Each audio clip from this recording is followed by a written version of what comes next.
اللہ اللہ اللہ اللہ اللہ الحمد للہ وکفی وسلام علی عباده الذین اصطفی اما بعد اعوذ باللہ من الشیطان الرجیم بسم اللہ الرحمن الرحیم واللہ لا يحب الفساد سبحان ربک رب العزة عما یصفون وسلام علی المرسلین والحمد للہ رب العالمین اللہم صل علی سیدنا محمد وعلی آل سیدنا محمد وبارک وسلم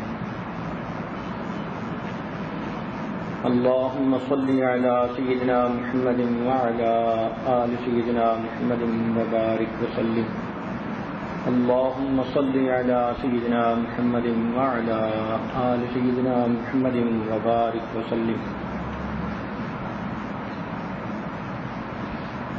گزشتہ کل ہم نے بچوں کے جھگڑوں کے بارے میں کچھ کہا۔ لب لباب یہ تھا کہ بچوں کے جھگڑے پسند اور ناپسند کا اظہار ہوتے ہیں۔ لڑ بھی وہ چھوٹی چھوٹی باتوں پہ پڑتے ہیں، مگر اللہ رب العزت نے ان کو میموری اتنی شارٹ دی ہے کہ ایک لمحے میں آپس میں لڑیں گے اور دوسرے لمحے گلے ملیں گے اور آپس میں مل جل کر کھیل رہے ہوں گے۔ بچوں کے اس بھولنے کی عادت نے ان کے جھگڑوں کو سمیٹنے کا کام آسان کر دیا۔ اس لیے بچوں کے جھگڑوں پر بہت زیادہ پریشان نہیں ہونا چاہیے، اس کو ایک وقتی عمل سمجھنا چاہیے اور ہمیشہ فیور اس کی کرنی چاہیے جو حق پر ہو۔ خود اس میں ایک پارٹی بننا یا کسی ایک کو بغیر غلطی کے ڈانٹ ڈپٹ کرنا، شاؤٹ کرنا، یہ اس بچے کے دل میں اپنے بارے میں نفرت کا بیج بونا ہوتا ہے۔ آج کا عنوان بڑوں کے جھگڑے۔ جو لوگ جوانی کی عمر کو پہنچ جاتے ہیں، عقل پختہ ہو جاتی ہے، ان کی بھی ایک دوسرے کے ساتھ رنجشیں ہوتی ہیں، لیکن یہ عمر ایسی ہوتی ہے کہ جذبات اور خیالات میں پختگی آ جاتی ہے، لہذا ان پر ہر بات کا اثر دیر پا ہوتا ہے، انہیں مدتوں بعد یاد رہتی ہے، اور اس میں کمپلیکیشن اس وجہ سے آ جاتی ہے کہ اس عمر میں پہنچ کر انسان اتنا میچور ہو چکا ہوتا ہے کہ وہ دوسرے بندے کو اپنے حالات کیفیات کا پتہ بھی نہیں چلنے دیتا، لہذا آپ چہرے سے دیکھ کر یہ سمجھیں گی کہ یہ بالکل ٹھیک خوش ہے مجھ سے، جبکہ اس کے دل کے اندر کوئی نہ کوئی چیز کھٹک رہی ہوگی۔ تو بڑی عمر کے لوگوں کو خوشی اور غمی کو چھپانے میں مہارت مل جاتی ہے، اس وجہ سے بات اور زیادہ کمپلیکیٹڈ ہوتی ہے۔ تو ایک تو بات کا اثر دیر تک رہا، اور دوسرا انہوں نے اپنے اندر کی فیلنگز کے بارے میں دوسرے کو پتہ ہی نہ چلنے دیا، اور تیسرا اس پر جلتی پہ تیل کا کام یہ ہوتا ہے کہ انسان کو دوسروں کی اچھائیاں تو بھول جاتی ہیں مگر ان کی غلطیاں ہمیشہ یاد رہتی ہیں۔ تو یہ تین باتیں ایسی ہیں کہ جس وجہ سے بڑوں کے جھگڑے بھی بڑے بن جاتے ہیں، دیر پا ہوتے ہیں۔ پھر اس میں ہمارا ایک دشمن ہے جس کو شیطان کہتے ہیں، نفس کہتے ہیں، وہ بدگمانی کے ذریعے صورتحال کو اور زیادہ برا بنا دیتے ہیں، چھوٹی چھوٹی باتوں کو زوم کر دیتے ہیں، جس کی وجہ سے انسان دوسرے کی چھوٹی غلطی کو بڑا سمجھتا ہے اور اپنی بڑی غلطیوں کو بھی وہ چھوٹا سمجھتا ہے.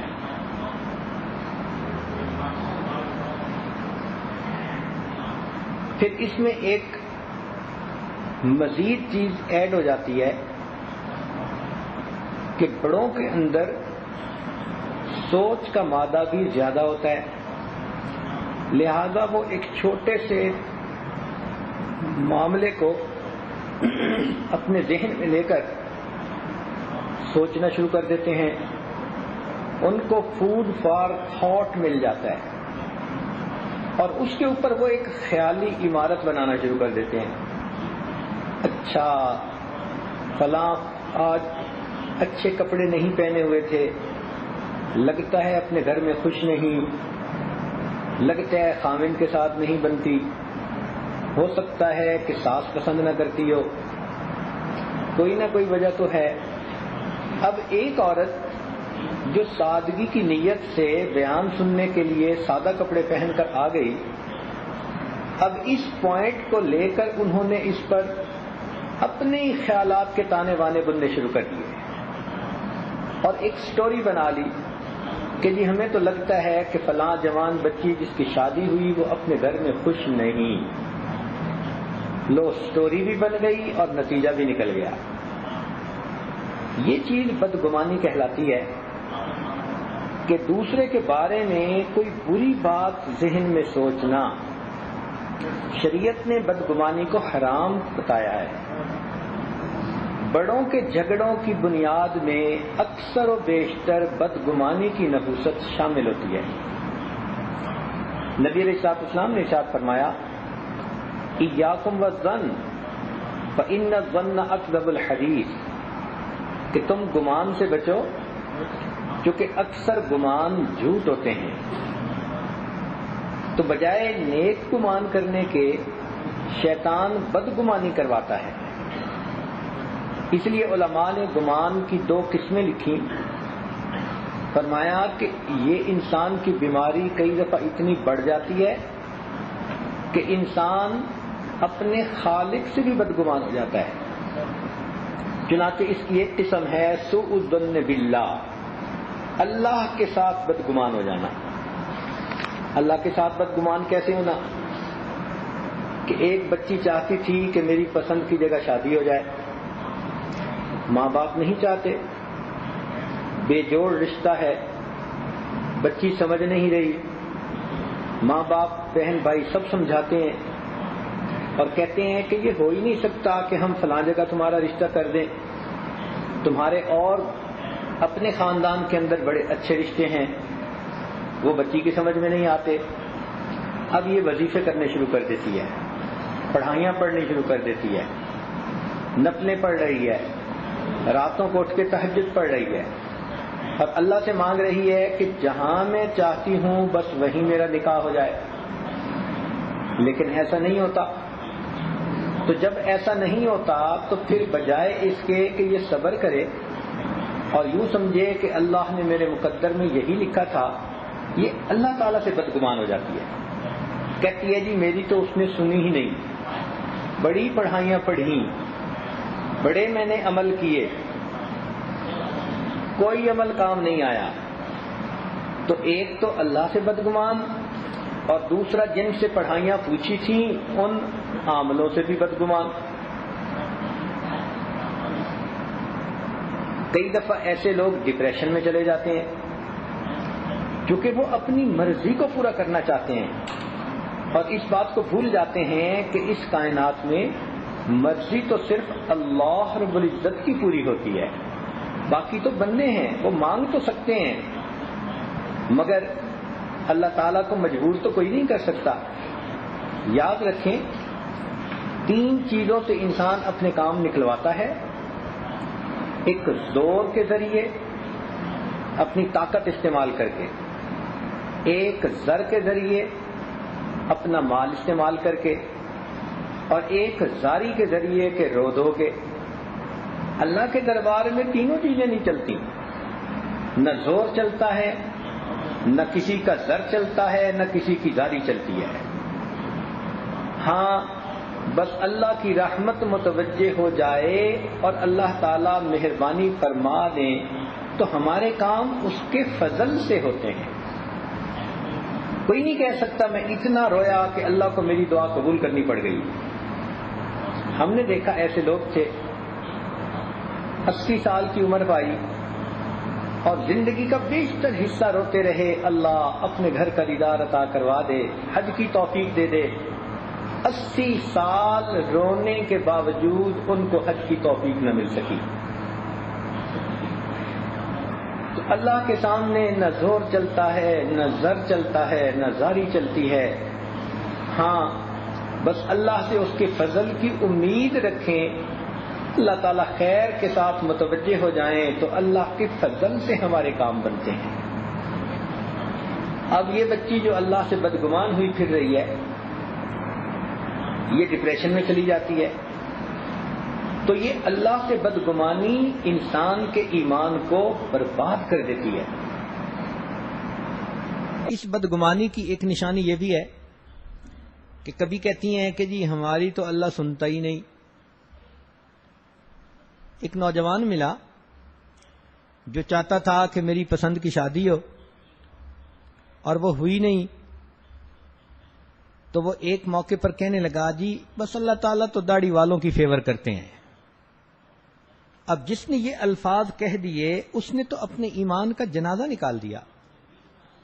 مگر نفس اور شیطان ایسے الفاظ کہلواتے ہیں کہ جس سے بندے کا ایمان برباد ہو جائے. اپنے آپ کو نہیں دیکھتے کہ ہم نے جو ایک چیز اپنے ذہن میں رکھ لی کہ ایسا ہو, اب ہر حال میں ہماری مرضی تو پوری نہیں ہو سکتی. وما تشاءون الا ان یشاء اللہ. تو بجائے اس کے کہ بندگی کا اظہار کریں اور یوں دعا مانگیں کہ اے اللہ جو میرے لیے خیر ہے وہ مجھے عطا فرما. بچیاں اپنی ضد کی وجہ سے لڑ جھگڑ کے کئی مرتبہ اپنی بات بھی منوا لیتی ہیں, اور جب پھر شادی کے بعد وہ لوگ اس کو ذلیل کرتے ہیں, وہی بندہ ان کی امیدوں کو توڑتا ہے, پھر بیٹھ کے رونے بھی دھوتی ہیں. اب رونے کی کیا ضرورت, اتنا مانگ مانگ کے تو اس کو لیا تھا. تو گنجائش ہمیشہ رکھنی چاہیے. ہم نہیں جانتے کہ ہم جو مانگ رہے ہیں اس میں ہمارے لیے خیر ہے یا اس میں ہمارے لیے شر ہے. عسیٰ ان تحبوا شیئا وہو شر لکم. ممکن ہے تم ایک چیز کو پسند کرو اور تمہارے لیے اس میں شر ہو. وعسیٰ ان تکرہوا شیئا وہو خیر لکم. ہو سکتا ہے کہ ایک چیز کو تم ناپسند کرو, اللہ نے تمہارے لیے خیر رکھی ہو. واللہ یعلم وانتم لا تعلمون.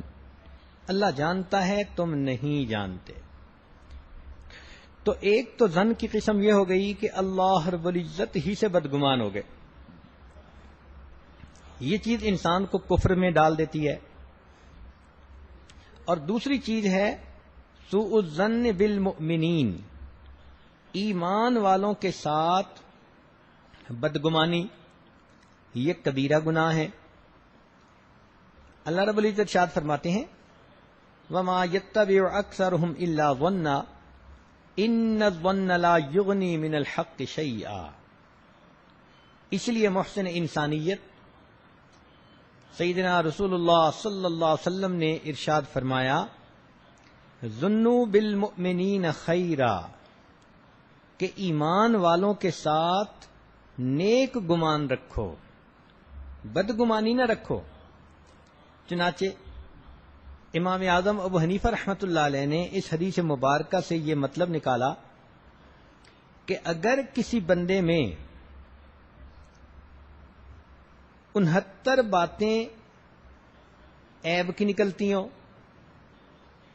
لیکن ایک راستہ خیر کا نکل سکتا ہو تو تم اس کے بارے میں بدگمان نہ ہو, اس ایک وجہ سے بھی اس کے ساتھ تم نیک گمان رکھو. اور ہمارا کیا حال ہے, ہر چیز بتا رہی ہوتی ہے کہ نہیں کام تو ٹھیک ہے, ہم اس میں سے بدگمانی کا راستہ تلاش کر رہے ہوتے ہیں. اب چونکہ حکم فرمایا کہ مومنین کے ساتھ نیک گمان رکھو, تو ذرا توجہ فرمائیے کہ قیامت کے دن انسان کے پیش کیا جائے گا کہ تو نے فلاں کے بارے میں بدگمانی کیوں کی، اس پر ہمیں ثبوت پیش کرو، تو مقدمہ اپنے اوپر کیوں قائم کروا لیا؟ اور جو بندہ نیک گمان رکھے گا اگرچہ بندہ برا ہو تو ثواب تو اس کو خود بخود مل جائے گا۔ تو یہ کتنی مزے کی بات ہے کہ نیک گمان رکھو اگرچہ کوئی برا ہو اس کے بارے میں بھی، تو اللہ تعالیٰ نیکی دے دیتے ہیں نیک گمان رکھنے کی وجہ سے۔ اور اگر بدگمانی کر لی گئی تو قیامت کے دن اس کے اوپر دلیل شرعی پیش کرنی پڑے گی، ثبوت دینا پڑے گا، وگرنہ انسان خود گرفتار ہوگا اس جرم کے اندر۔ عام طور پر دیکھا گیا ہے کہ یہ جو انسان دوسروں کے بارے میں بدگمانی کرتا ہے، اعتراض دل میں رکھتا ہے، اس کی دو وجوہات ہوتی ہیں۔ ایک وجہ ہوتی ہے قلت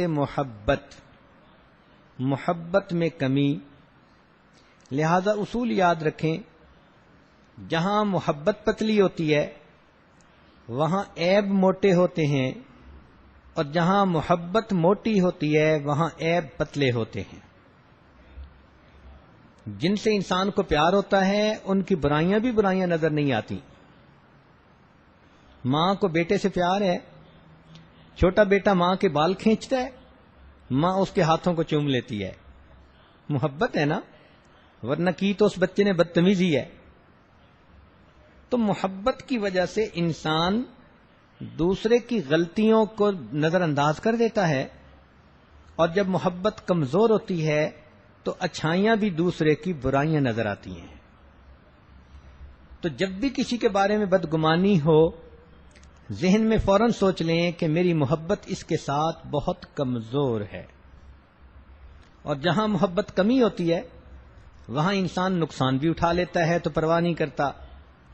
محبت کی بازی وہ بازی ہے دانش کہ خود ہار جانے کو جی چاہتا ہے۔ دوسری وجہ عام طور پر ہوتی ہے قلت علم، کہ پوری صورتحال کا پتہ نہیں ہوتا اور انسان خواہ مخواہ اپنا ایک گمان بنا لیتا ہے۔ چنانچہ اس کا نام جہالت ہے۔ ایک بزرگ تھے، ان کو گھٹنوں کی تکلیف ہوئی، چنانچہ وہ سجدے میں جب جاتے تو دستور تو یہ ہے کہ جو چیز زمین کے قریب ہے وہ پہلے زمین پر لگے، پہلے گھٹنے لگیں، پھر ہاتھ لگیں، پھر انسان اپنا ناک اور سر رکھے سجدے میں۔ وہ گھٹنوں کی تکلیف کی وجہ سے اور ڈاکٹر کے کہنے کی وجہ سے جب وہ سجدے میں جاتے تو پہلے اپنے ہاتھوں سے زمین پر سہارا لیتے تاکہ گھٹنوں پہ زور نہ پڑے، اور پھر سجدہ کرتے۔ اب ایک صاحب ان سے ملنے کے لیے آئے اور ان کو سجدے میں اس طرح جاتے ہوئے دیکھ کر بدگمان ہو گئے، ان کو جی سنت کے مطابق نماز ہی نہیں آتی۔ اس نے یہ نہ سوچا کہ ان کی زندگی کے 75 سال عین سنت کے مطابق نماز پڑھتے گزرے، اب ان کا شرعی عذر ہے، ڈاکٹر کہہ رہا ہے کہ اگر آپ اس سہارے کو لیے بغیر سجدہ کریں گے تو آپ کے مسل پھٹیں گے، آپ کے گھٹنے کی جھلی پھٹ سکتی ہے اور آپ چلنے سے بھی معذور ہو سکتے ہیں۔ اب دیکھیے کتنی معمولی سی بات ہے، لیکن اتنی سی بات پر بھی بس دل میں بدگمانی آ گئی۔ چنانچہ ایک صاحب کہتے ہیں کہ میرے ایک واقف تھے، میں نے کہا میں ان کو جلال آباد لے جاتا ہوں مسیح الامت حضرت مولانا مسیح اللہ خان رحمۃ اللہ علیہ کی خدمت میں۔ یہ وہاں جائیں گے اور حضرت کے پاس تھوڑی دیر بیٹھیں گے تو دنیا سے دل ہٹ کر اللہ کی طرف ان کا پھر جائے گا۔ کہنے لگے جب میں عشاء کے بعد لے کر گیا تو قدرتاً اس وقت حضرت کے لیے کھانے کو بادام اور پستہ لایا گیا، اور حضرت اس وقت وہ کھا رہے تھے۔ گو حضرت نے کچھ خیر کی باتیں کہیں، جب نکلے تو میں نے اس سے پوچھا کہ سناؤ بھائی اللہ والوں کی صحبت میں کیا دل پہ اثر ہوا؟ کہنے لگا یہ اللہ والے کہاں سے آ گئے، اللہ والے تو وہ ہوتے ہیں جو خشک روٹی کو پانی میں ڈبو کے کھاتے ہیں، اور یہ تو بادام اور پستے بیٹھے کھا رہے تھے۔ اب بتائیے کہ جنہوں نے سارا دن توجہات دینی ہے، لوگوں کے مسئلے سلجھانے ہیں، لوگ تو اپنی بات کر کے فوراً اس کا جواب اور سولوشن مانگتے ہیں، ان کو تو نہیں پتا ہوتا کہ دوسرا بندہ کتنا ایگزاسٹڈ ہوتا ہے۔ تو جو بندہ سارا دن دوسروں کی خاطر اپنے آپ کو کھپاتا رہا، اب اگر شام کو اس نے اپنے ذہن کو مقوی کرنے کے لیے کسی حکیم کے مشورے پر بادام اور پستہ استعمال کر بھی لیا تو اس میں کون سا عیب نظر آ گیا؟ لیکن اس کے ذہن میں ایک تصور بنا ہوا تھا، بس اللہ والے وہ ہوتے ہیں کہ جن کے پاس خشک روٹی ہوتی ہے اور وہ پانی میں بھگو کے کھاتے ہیں۔ کیا بیکار بات! اتنی سی بات پر اتنے بڑے بزرگ سے بدگمان ہو کے واپس آ گئے، تو یہ اصل میں محرومی ہوتی ہے۔ چنانچہ تھانہ بھون میں دنیا جہان سے لوگ جاتے تھے اپنی اصلاح کی خاطر، علم کے آفتاب اور ماہتاب جو جبال العلم تھے وہ جاتے تھے حضرت کی خدمت میں اور انسانیت لے کر وہاں سے آتے تھے، لیکن خود تھانہ بھون کے جو لوگ تھے وہ عجیب و غریب باتیں کر دیا کرتے تھے۔ ایک صاحب کہتے تھے پتہ نہیں ان بڑے میاں میں کیا نظر آتا ہے کہ اتنی دور دور سے لوگ آتے ہیں، تو قریب والوں کو کچھ نظر ہی نہیں آتا اور دور والے آ کر اپنے مقدر سنوار جاتے ہیں۔ یہ ایسا ہی ہے کہ ابو جہل قریب والا تھا، اس کو کچھ نظر ہی نہ آیا، اور بلال اور صہیب حبشہ اور روم سے آ کر اپنی عاقبت کو سنوار کر چلے گئے۔ جس نے محبت کی نظر ڈالی اس کو خیر مل گئی، جس نے اعتراض کی نظر ڈالی وہ خیر سے محروم رہا۔ چنانچہ ایک صاحب کہنے لگے بایزید بسطامی رحمۃ اللہ علیہ کے بارے میں کہ جس نے بھی بایزید بسطامی رحمۃ اللہ علیہ کو دیکھا اس کو اللہ نے ہدایت عطا فرما دی۔ جب انہوں نے یہ بات بار بار کہی تو ایک صاحب بیٹھے ہوئے تھے، انہوں نے کہا واہ یہ کیا بات کر دی بھائی، کہ جس نے بایزید بسطامی رحمۃ اللہ علیہ کے چہرے کو دیکھا اللہ تعالیٰ نے اس کو ہدایت عطا فرما دی، اور ابو جہل نے تو نبی علیہ السلام کے چہرے کو کتنی بار دیکھا اس کو تو ہدایت نہ ملی۔ تو اس پر ان بزرگوں نے سمجھایا کہ دیکھو ابو جہل نے جب بھی دیکھا نبی علیہ الصلوۃ والسلام کو محمد بن عبداللہ کی نظر سے دیکھا، اگر وہ ایک دفعہ بھی محمد الرسول اللہ کی نظر سے دیکھ لیتا اللہ اس کو ہدایت عطا فرما دیتے۔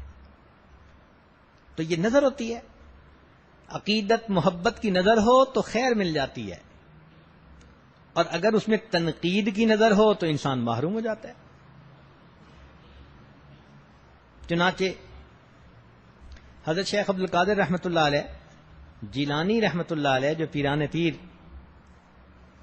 ان کی خدمت میں 3 بندے جا رہے تھے، راستے میں ایک دوسرے سے تعارف ہوا، پوچھا بھئی کہاں جا رہے ہیں؟ ایک نے کہا یار سنا ہے کہ یہاں کوئی بڑے شیخ رہتے ہیں، میرا ایک مسئلہ ہے میں اس مسئلے میں دعا کروانے جا رہا ہوں۔ دوسرے سے پوچھا، اس نے کہا کہ بھئی میں تو سمجھ رہا ہوں کہ اتنے نیک بزرگ ہیں، میں ان کے پاس روحانی فیض حاصل کرنے کے لیے جا رہا ہوں۔ تیسرے سے پوچھا، اس نے کہا ہاں سنا تو ہم نے بھی ہے کہ بڑے اللہ والے ہیں، ہم نے کہا چلو جا کر دیکھیں ہیں بھی صحیح کہ نہیں ہے۔ تینوں بندے حضرت کی خدمت میں آئے، جس نے دعا کروانی تھی حضرت نے دعا کر دی، اللہ نے اس کی مراد کو پورا کر دیا۔ جو فیض حاصل کرنے کی نیت سے آ رہا تھا وہ صحبت میں رہا، اور کچھ عرصے بعد حضرت سے اس کو نسبت نصیب ہو گئی، خلیفہ بنا۔ اور جو تنقید کی نظر سے آ رہا تھا لوٹ کر واپس آیا تو بالآخر وہ کفر کا مرتکب ہو کر دائرہ اسلام سے ہی خارج ہو گیا۔ امام ربانی مجدد ثانی رحمۃ اللہ علیہ نے یہ مکتوبات میں لکھا ہے کہ ایک بزرگ فرمایا کرتے تھے کہ اللہ یہ تیرا کیسا معاملہ ہے جس کو اپنے دربار سے دھتکارنا چاہتا ہے اس کو اپنے اولیاء کا دشمن بنا دیا کرتا ہے. تو ڈرنے کی بات ہے. انسان ہر وقت دوسرے کو پرکھتا تولتا رہتا ہے. میری ہر نظر تیری منتظر، تیری ہر نظر میرا امتحان. چنانچہ ایک صاحب حضرت حاجی امداد اللہ مہاجر مکی رحمۃ اللہ علیہ کے پاس آئے اور کہنے لگے کہ حضرت مجھے بڑا تعجب ہوتا ہے کہ حضرت مولانا قاسم نانوتوی رحمۃ اللہ علیہ، حضرت مولانا رشید احمد گنگوہی رحمۃ اللہ علیہ جیسے علمی حضرات، علم کے جبال اور پہاڑ، یہ بھی آپ سے بیعت ہو گئے ہیں. تو حضرت کی خدمت جو ہے طبیعت میں بہت تواضع تھی. حضرت نے بھی بڑے حیران ہو کر آگے سے کہا کہ ہاں بھائی، مجھے بھی بڑا تعجب ہوتا ہے کہ ایسے لوگ آ کر مجھ سے بیعت ہو گئے. اللہ اکبر. دیکھو اللہ والوں نے کیسے بات کو سمیٹ ہی دیا. نہ اس پر اعتراض کہ تم کون ہوتے ہو یہ کہنے والے، نہ یہ کہا کہ تم ہمیں کیا پہچانتے ہو بھائی. اس نے کہا جی مجھے بڑا تعجب ہے. آگے سے فرمان لگے ہاں بھائی مجھے تو آپ سے بھی زیادہ تعجب ہے کہ یہ اتنی علمی شخصیات مجھ سے کیسے بیعت ہو گئی. اور جو حضرت حاجی صاحب کا مقام جانتے تھے، حضرت مولانا قاسم نانوتوی رحمۃ اللہ علیہ، وہ حضرت کا اس قدر ادب کیا کرتے تھے کہ انسان حیران ہو جاتا ہے. اے خدا جو ایم توفیق ادب کہ بے ادب محروم مان فضل رب. اس لیے شیطان بدگمانی کے ذریعے انسان کے دل میں دوسرے کے بارے میں غلط تاثر پیدا کر دیتا ہے. حقیقت حال یہ ہے کہ نبی علیہ السلام نے ارشاد فرمایا المؤمن مرآۃ المؤمن، مومن مومن کا آئینہ. اب آئینے میں انسان دیکھے تو اپنی شکل نظر آتی ہے، جیسی شکل ہوگی ویسی نظر آئے گی. تو انسان اللہ والوں کو دیکھتا ہے تو اگر ان کو دیکھ کر دل میں محبت پیدا ہو رہی ہے، سنت نظر آ رہی ہے، اللہ رب العزت کا عشق ان کی زندگی میں نظر آتا ہے، تو انسان سمجھ لے کہ ہاں بھائی میرے اپنے دل میں بھی یہ نعمت موجود. اور اگر ان کو دیکھ کر طبیعت کے اندر بدگمانی پیدا ہو رہی ہے تو سمجھ لے کہ یہ تو ایک آئینہ تھے، انہوں نے مجھے میرا چہرہ دکھا دیا. بعض لوگ اللہ والوں کو ناپنا تولنا شروع کر دیتے ہیں. یہ ایسا ہی ہے کہ جیسے کوئی سنار ہمالیہ پہاڑ کو اپنے ترازو سے تولنے بیٹھ جائے. بھئی ترازو تو تمہارا تولے مشکل سے ویٹ کر سکتا ہے، اور اس کے اوپر تم ہمالیہ پہاڑ کو تولنے بیٹھے تو کیا بنے گا.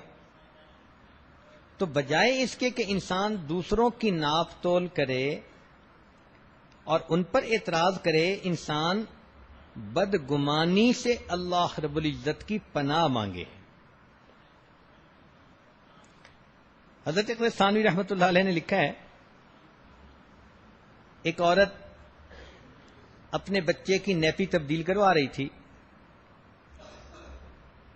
تو اس کی کہیں انگلی کے اوپر تھوڑی سی نجاست لگ گئی. اتنے میں گھر کے بچوں نے شور مچا دیا، پہلی کا چاند نظر آ گیا، پہلی کا چاند نظر آ گیا. اس نے سوچا چلو میں بھی پہلی کا چاند دیکھ لوں. اب یہ پہلی کا چاند جب دیکھنے لگی تو عورتوں کی عادت ہوتی ہے کہ انگلی اپنے ناک پہ رکھ لیتی ہیں. اس نے انگلی اپنے ناک پر رکھی، جب چاند کو دیکھا کہنے لگی ہاں ہے تو پہلی کا چاند، پتہ نہیں اس دفعہ بدبودار کیوں ہے. تو وہ فرماتے ہیں کہ چاند بدبودار نہیں تھا، اس کی انگلی کی بدبو اس کی ناک میں آ رہی تھی. تو اعتراض کرنے والوں کو دیکھا عام طور پر ان کا یہی معاملہ ہوتا ہے. یہاں ایک نقطے کی بات سمجھنے کی کوشش کریں کہ شیطان انسان کے ذہن میں برے وسوسے ڈالتا ہے.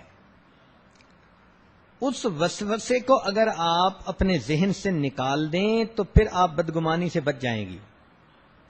وہ فوڈ فار تھاٹ دے دیتا ہے. اور اس فوڈ فار تھاٹ پر بندے سوچ بچار کر کے بالآخر بدگمانی کے مرتکب ہو جاتے ہیں. جب بھی شیطان ذہن میں کوئی وسوسہ ڈالے، آپ اس وسوسے پہ سوچنے کی بجائے فوراً لا حول ولا قوت الا باللہ پڑھا کریں. کسی کے بارے میں برے خیال ذہن میں آئیں، دیورانی جٹھانی کے بارے میں، ساس کے بارے میں، پڑوسن کے بارے میں، کسی کے بارے میں کوئی برا خیال ذہن میں آئے تو فوراً پڑھیں لا حول ولا قوت الا باللہ. اس خیال کو نہ سوچیں، نہ اس کی تصدیق کرنے کی کوشش کریں، اس لیے کہ شیطان بدگمانی کا مرتکب کروا کر آپ کو خیر سے محروم کر دے گا. ابن عربی رحمۃ اللہ علیہ فرماتے ہیں کہ میری ایک مرتبہ شیطان سے ملاقات ہوئی تو مجھے کہنے لگا کہ ابن عربی بڑے عالم ہو. میں نے کہا ہاں. کہنے لگا میرے ساتھ آج مناظرہ کر لو. تو میں نے کہا میں ہرگز نہیں کروں گا. کہنے لگا کیوں؟ اس نے کہا کہ اللہ تعالیٰ نے مجھے تیرے لیے ایک ڈنڈا دیا ہے جس کا نام ہے لا حول ولا قوت الا باللہ. وہ بدتمیز، میں یہ ڈنڈا استعمال کر کے تجھے یہاں سے دور بھگا دوں گا. مجھے تجھ سے بحث میں پڑھنے کی ضرورت ہی نہیں. اور واقعی اگر وہ بحث میں پڑ جاتے تو شیطان ان کی دلیلوں کو توڑ کر ان کو شاید کسی برے پوائنٹ کے اوپر لے آتا. کہتے ہیں کہ امام راضی رحمت اللہ علیہ کی بیعت تھی، کسی بزرگ تھے، انہوں نے اللہ رب العزت کے وجود کے بارے میں 100 دلائل تھے. امام راضی رحمت اللہ علیہ بڑے خوش تھے کہ میں نے وجود باری تعالیٰ کے بارے میں 100 دلائل بڑے ٹھوس اور مضبوط اکٹھے کر لیے. ایک مرتبہ شیطان سے ملاقات ہو گئی. شیطان نے کہا کہ راضی اللہ تعالیٰ موجود نہیں ہے. انہوں نے کہا کہ دلیل دو. انہوں نے پہلی دلیل دی، شیطان نے توڑ دی. دوسری دلیل دی، شیطان نے پھر توڑ دی. یہ سلسلہ چلتا رہا حتیٰ کہ جب ان کی 100 کی 100 دلیلیں ٹوٹ گئیں تو امام راضی رحمت اللہ علیہ اس وقت بہت پریشان ہوئے. مگر ان کا تعلق اپنے شیخ کے ساتھ تھا، رابطہ سلامت تھا. کہتے ہیں کہ اس وقت ان کی آنکھوں کے سامنے شیخ کی شکل نظر آئی اور شیخ بڑے جلال میں تھے اور وہ کہہ رہے تھے کہ راضی تم اس مردود کو کیا دلیلیں دینے میں لگے ہو؟ تم اس کو یہ کہو کہ میں بغیر دلیل کے اپنے رب کی ذات کو مانتا ہوں. چنانچہ جب امام راضی رحمت اللہ نے یہ کہا کہ میں بغیر دلیل کے اللہ کے وجود پر ایمان رکھتا ہوں، اس کو شیطان نہ توڑ سکا. امام راضی رحمت اللہ علیہ کا ایمان محفوظ ہو گیا. تو شیطان تو ایسا بدبخت ہے کہ بس وہ وسوسہ ذہن میں ڈالیں تو وسوسے کو مت سوچیں، اس خیال کو مت آگے بڑھائیں، بلکہ ہمارے پاس 2 ہتھیار ہیں. ایک ہتھیار لا حول ولا قوت الا باللہ اور دوسرا ہتھیار اعوذ باللہ من الشیطان الرجیم. کچھ بھی پڑھ لیں ان دونوں میں سے، اسی وقت شیطان بھاگتا ہے، دور چلا جاتا ہے اور اللہ تعالیٰ اس بندے کی شیطان کے وسوسے سے حفاظت فرما دیتا. چند صحابہ نبی علیہ السلام کی خدمت میں آئے. اے اللہ کے پیارے حبیب صلی اللہ علیہ وسلم، بسا اوقات ہمارے دل میں ایسے خیال آ جاتے ہیں کہ جی چاہتا ہے کہ ہم پھانسی پہ لٹک جاتے، آگ میں پڑ جاتے. یہ زیادہ بہتر تھا بنسبت اس کے کہ ایسے خیال ہمارے ذہنوں میں آئیں. تو نبی علیہ السلام نے فرمایا کہ یہ تمہارے ایمان کی علامت ہے. جب بھی برا خیال آئے اور بندہ اس کو ناپسند کرے تو یہ علامت ہے کہ واقعی اللہ نے اس بندے کے دل میں ایمان کو بھر دیا ہے. یہ وسوسے تو آتے ہی رہیں گے، ان سے پریشان نہیں ہونا چاہیے. اس کی مثال ایسے ہی ہے کہ جیسے ایک بڑی سڑک ہے، اس پر بس بھی چل رہی ہے، کار بھی چل رہی ہے، گدھا گاڑی بھی چل رہی ہے، سائیکل والا بھی کوئی جا رہا ہے. اب یہ مختلف لوگ اس سڑک کے اوپر جا رہے ہیں، تو کار والا پریشان تو نہیں نہ ہوتا کہ جی گدھا گاڑی والا کیوں چل رہا ہے یہاں پر؟ اس کو اپنے کام سے کام رکھنا چاہیے. بالکل اسی طرح انسان کا ذہن ایک شاہراہ کی مانند ہے، موٹر وے کی مانند ہے. اس موٹر وے کے اوپر مختلف قسم کے خیالات آتے رہتے ہیں، کبھی اچھے، کبھی برے، کبھی نفس کی طرف سے، کبھی شیطان کی طرف سے، اور کبھی رحمان کی طرف سے خیالات آتے ہیں. لیکن مومن کو چاہیے کہ وہ خیر کے خیال کو اپنائے، اس کے بارے میں سوچے، اور جو دوسرے قسم کے وسوسے اور خیالات ہوں ان کو اپنے ذہن سے ہی نکال دے، ان کی طرف دھیان ہی نہ دے، ڈونٹ کیئر کیس بنا دے ان کو. جب آپ اس کے اوپر دھیان ہی نہیں دیں گی تو وسوسہ آپ کا کچھ بگاڑ ہی نہیں سکے گا. چنانچہ نبی علیہ السلام نے دعا مانگی، الحمدللہ الذی رد امرہ الی الوسوسہ، کہ تمام تعریفیں اللہ تعالیٰ کی ہیں جس نے شیطان کے معاملے کو وسوسے کی حد تک رکھا. اب کوئی شیطان ہمارا ہاتھ پکڑ کے تو گناہ نہیں نہ کروا سکتا، وسوسہ ہی ڈال سکتا ہے نا. اس وسوسے کو ماننا یا نہ ماننا یہ تو بندے کے اپنے ذمہ ہوتا ہے. تو اگر یہ بات سمجھ آ جائے تو پھر وسوسوں کی بندے کو پرواہ نہیں ہوتی. کئی لوگوں کو دیکھا کہ وسوسوں کی وجہ سے ہی پریشان، وہ جی پتہ نہیں میرا ایمان ہے یا نہیں. بھئی کیوں نہیں آپ کا ایمان؟ وہ جی میرے ذہن میں ایسے خیال آتے ہیں. بھئی خیال آنے سے کوئی انسان ویسا تو نہیں بن جاتا. دیکھیں رمضان مبارک کا مہینہ ہے، اگر آپ کے ذہن میں بار بار یہ خیال آئے کہ فریج میں شربت پڑا ہے میں اٹھ کے پی لوں، تو کیا اس سے روزہ ٹوٹ جائے گا؟ جب تک آپ پیئیں گی نہیں اس وقت تک روزہ نہیں ٹوٹے گا، چاہے یہ خیال 1000 مرتبہ آپ کو آ جائے. اسی طرح جب تک اس وسوسے پر عمل نہ کیا جائے تو وسوسہ انسان کو کوئی نقصان نہیں دے سکتا. چلیں ایک اور مثال. ہر انسان کے جسم کے اندر نجاست کسی نہ کسی حد میں ہر وقت ہوتی ہے، پیشاب، پاخانہ. لیکن جب تک وہ انسان کے جسم سے خارج نہ ہو اس وقت تک اس کا وضو نہیں ٹوٹتا. تو اب کوئی بندہ اس وجہ سے پریشان ہے جی میں کیسے نماز پڑھوں، میرے تو پیٹ میں پاخانہ ہے، تو بے وقوفوں والی بات ہے نا. تو اس لیے وساوس کے آ جانے پر پریشان ہونے والی بات نہیں ہوتی، بلکہ ایسے وساوس کو نظر انداز کر دینا چاہیے اور نیک خیالات کے بارے میں سوچنا چاہیے. ہاں، جو انسان وسیع النظر ہو جاتا ہے ہمیشہ اس کے اعتراض دوسروں پر کم ہو جاتے ہیں.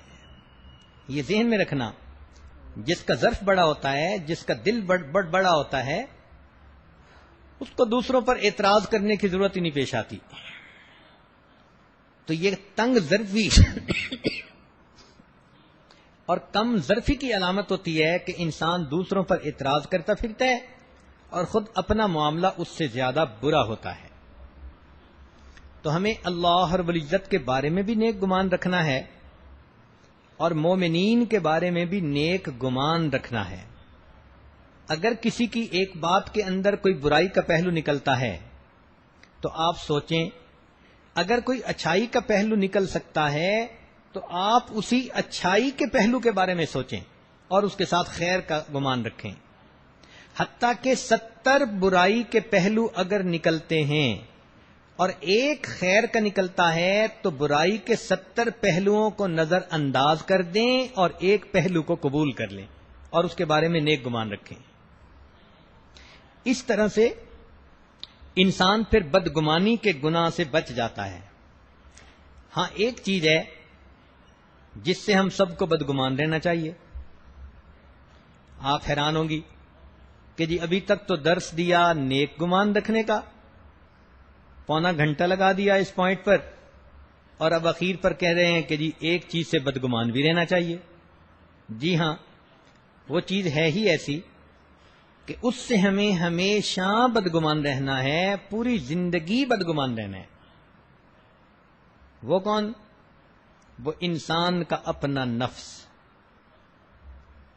جتنا بھی یہ نفس نیک اور اچھا بنتا چلا جائے، انسان ہمیشہ اس سے بدگمان ہی رہے۔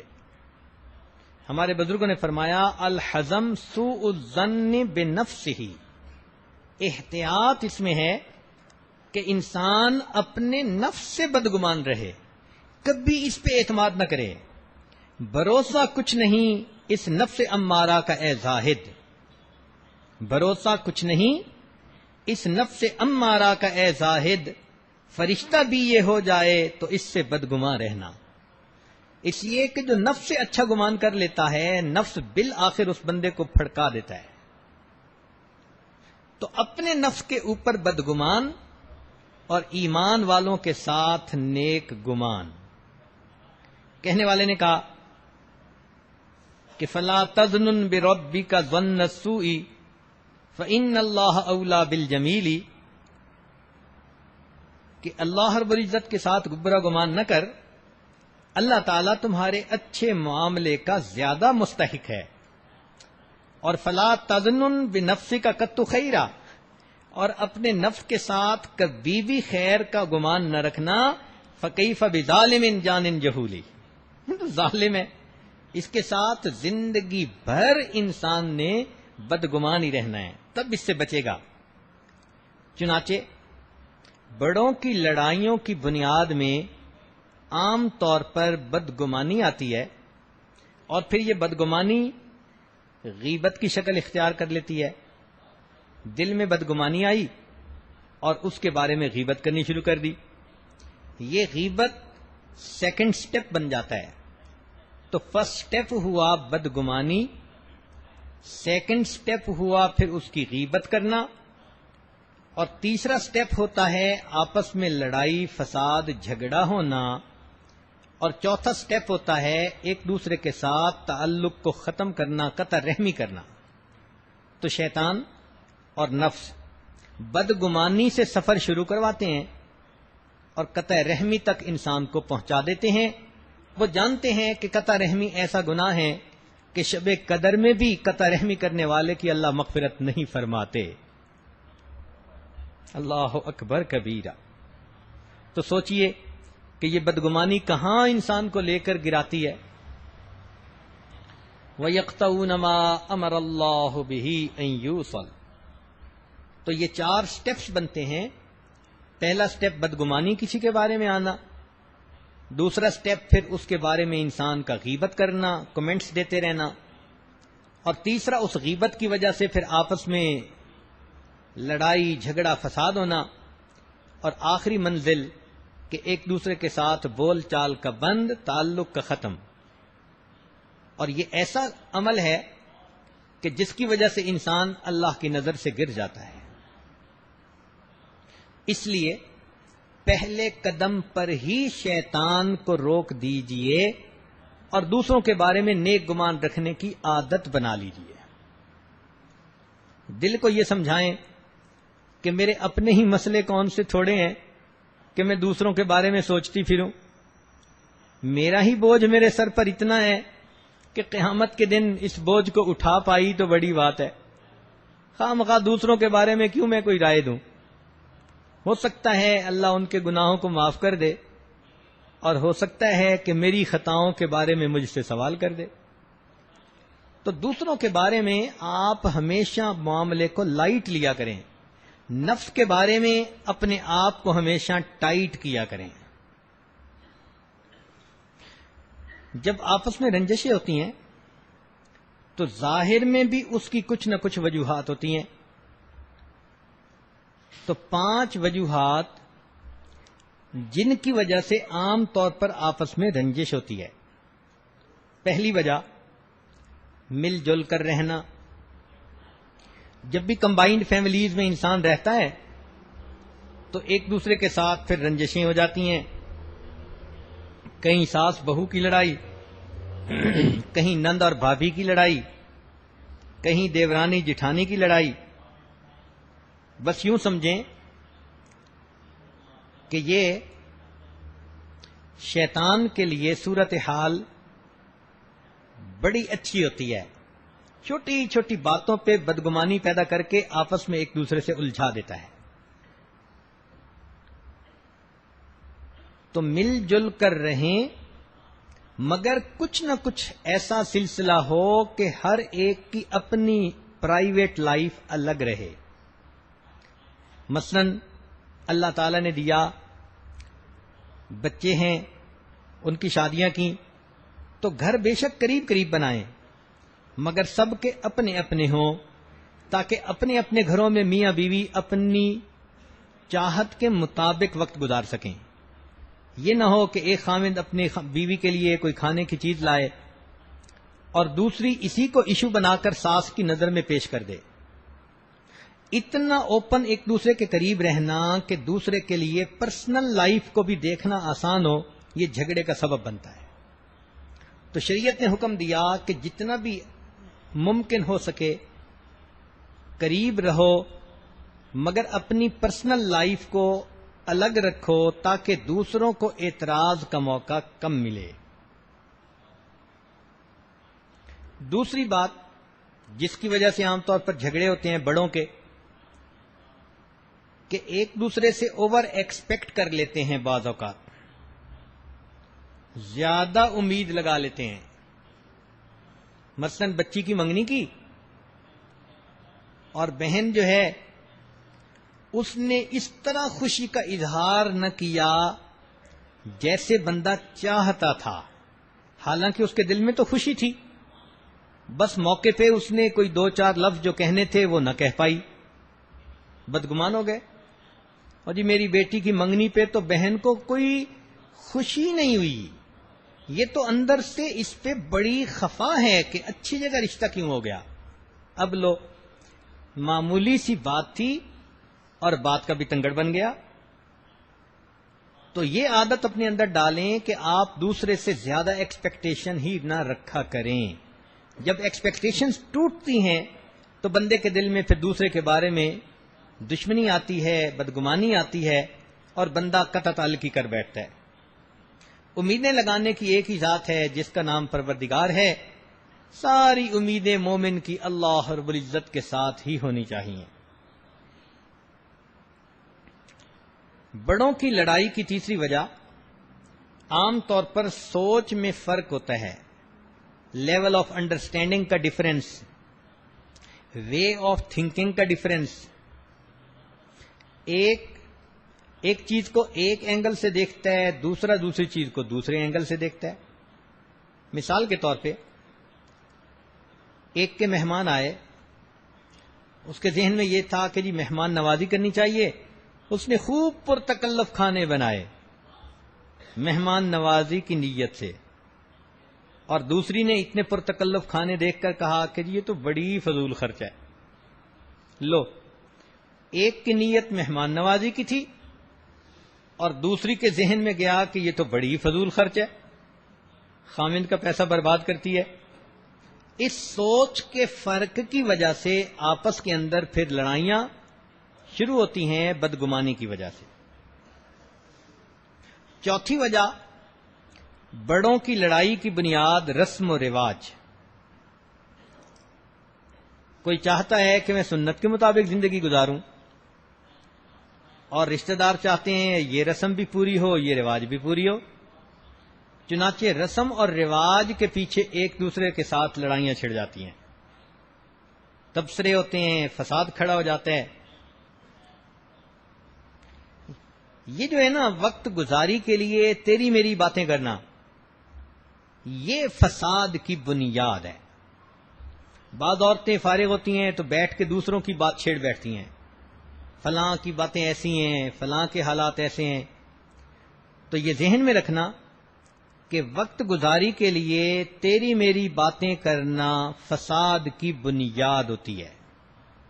اگر اللہ نے وقت دیا تو بجائے بیٹھ کر لوگوں پہ کمنٹس کریں، آپ نیک اعمال کریں، عبادت کریں، اپنے آپ کو کسی اچھے کام میں مصروف کر دیں. آپس میں جھگڑے کی پانچویں وجہ بد معاملگی. کہ ہمیں دوسروں کے ساتھ اچھا معاملہ کرنا کئی دفعہ نہیں آتا. اپنی کمزوریوں کی وجہ سے ہم ڈیل ٹھیک نہیں کرتے لوگوں کو، اور اچھی ڈیلنگ نہ کرنے کی وجہ سے پھر درمیان میں جھگڑے شروع ہو جاتے ہیں.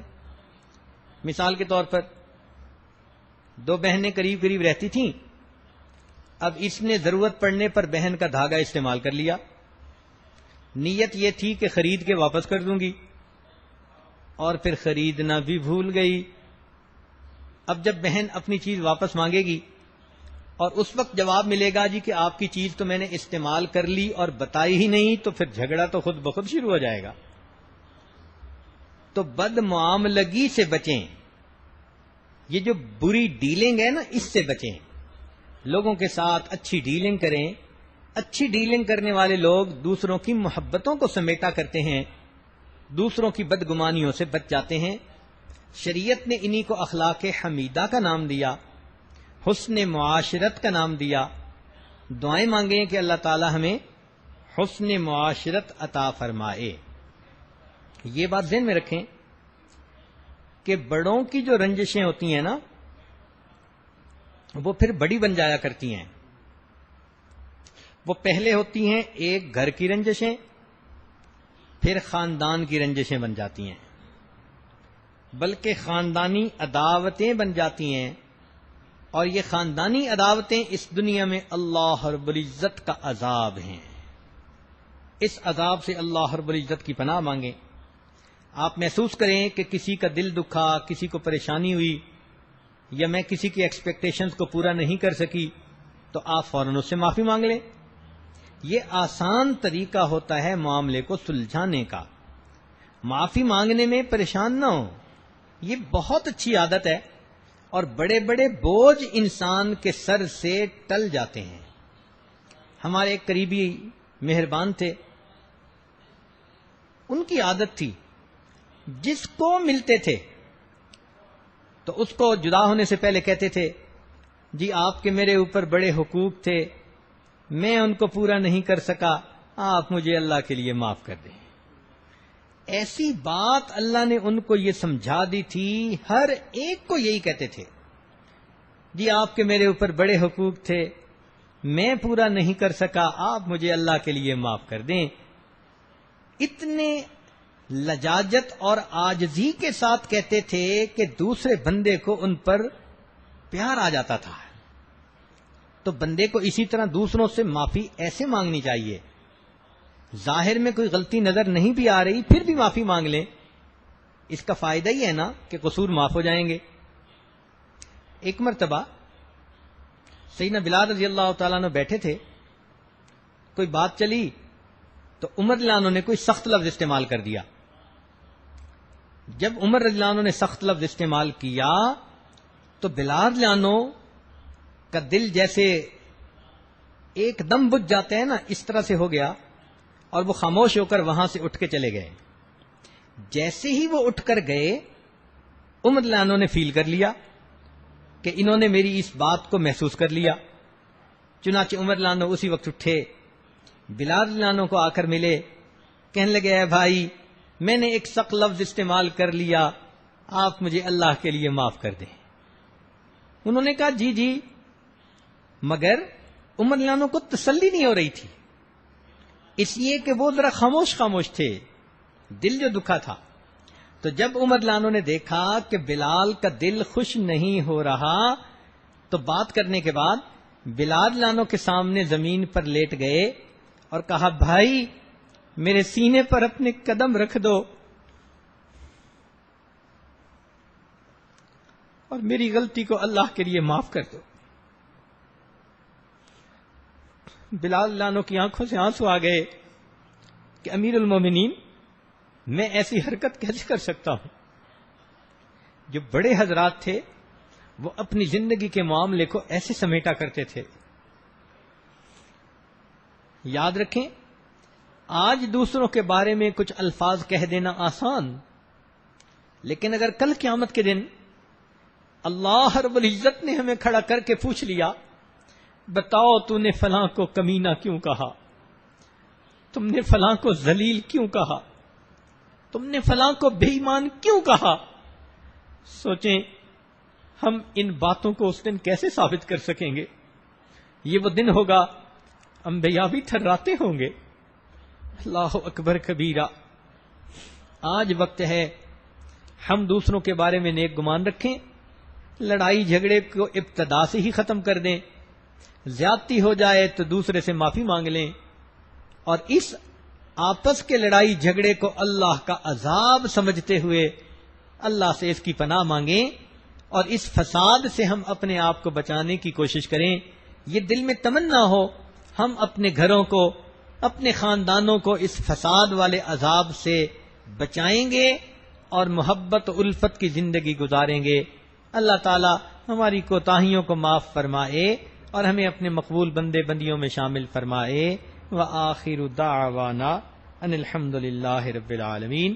تھوڑی دیر کے لیے مراقبہ کر لیجئے، آنکھوں کو بند کر لیجئے، سر کو جھکا لیجئے، دنیا اور جو کچھ دنیا میں ہے اس سے ہٹ کٹ کے اللہ رب العزت کی یاد میں ڈوب جائیے۔ ہے لگا دنیا کا میلہ 4 دن،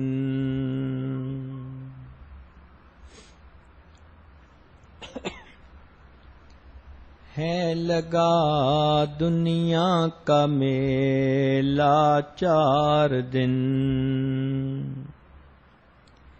دیکھ لو اس کا تماشا 4 دن، ہے لگا دنیا کا میلہ 4 دن، دیکھ لو اس کا تماشا 4 دن، کیا کرو گے قصر عالی شان کو، جب کہ ہے اس میں ٹھکانہ 4 دن۔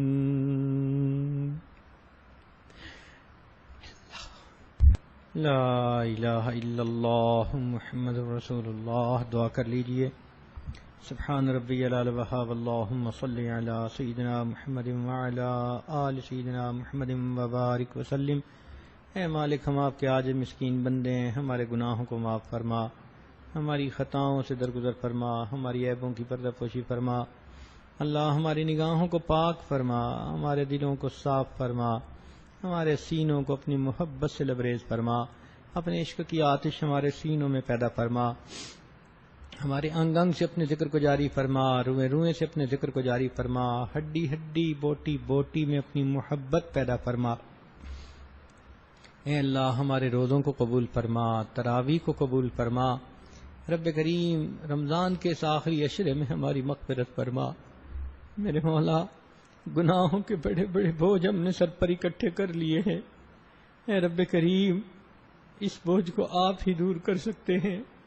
مولا، ہم سے تو چند کلو کا بوجھ سر پہ اٹھایا نہیں جاتا، جب قیامت کے دن ان پہاڑوں جیسے بوجھ کو لے کر کھڑے ہوں گے تو ہمارا کیا حال ہوگا۔ اے رب کریم ہم پر رحمت کی نظر ڈال دیجئے، ہمارے ان گناہوں کو معاف کر دیجئے، خطاؤں سے درگزر کر دیجئے۔ اے اللہ ہم آپ کے بندوں کے دل دکھاتے رہے، اے اللہ مہربانی فرمائیے، ہم آپ کے بندوں کے لیے وبال جان بنے رہے۔ میرے مولا مہربانی فرما کر ہمارے ان قصوروں کو معاف فرما دیجئے، اور ہمیں ان حق والوں سے معافی مانگنے کی توفیق بھی عطا فرما دیجئے۔ میرے مولا ہمیں اخلاق حمیدہ نصیب فرما، ہمیں اپنے گھروں میں الفتوں محبتوں سے زندگی گزارنے کی توفیق عطا فرما، اور اے اللہ جھگڑے فساد کے عذاب سے ہمیں محفوظ فرما۔ صلی اللہ تعالی علی حبیبہ سیدنا محمد وآلہ واصحابہ اجمعین برحمتک یا ارحم الراحمین۔